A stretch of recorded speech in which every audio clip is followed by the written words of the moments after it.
Chapter 30.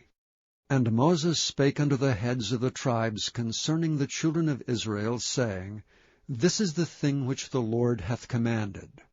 If a man vow a vow unto the Lord, or swear an oath to bind his soul with a bond, he shall not break his word. He shall do according to all that proceedeth out of his mouth.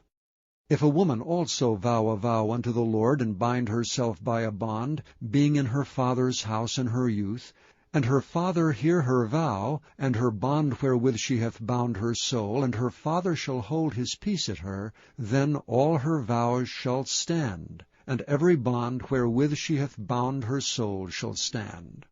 But if her father disallow her in the day that he heareth, not any of her vows or of her bonds wherewith she hath bound her soul shall stand, and the Lord shall forgive her, because her father disallowed her.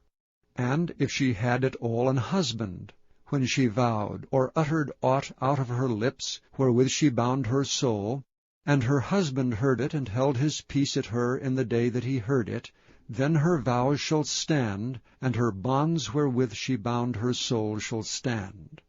But if her husband disallowed her on the day that he heard it, then he shall make her vow which she vowed, and that which she uttered with her lips, wherewith she bound her soul, of none effect, and the Lord shall forgive her. But every vow of a widow, and of her that is divorced, wherewith they have bound their souls, shall stand against her. And if she vowed in her husband's house, or bound her soul by a bond with an oath, and her husband heard it, and held his peace at her, and disallowed her not, then all her vows shall stand, and every bond wherewith she bound her soul shall stand.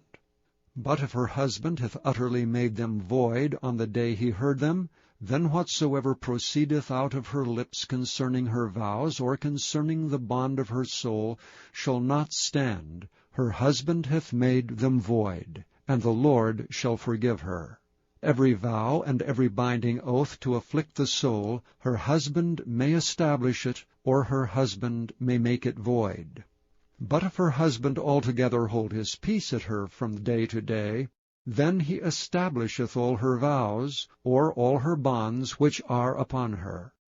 He confirmeth them, because he held his peace at her in the day that he heard them.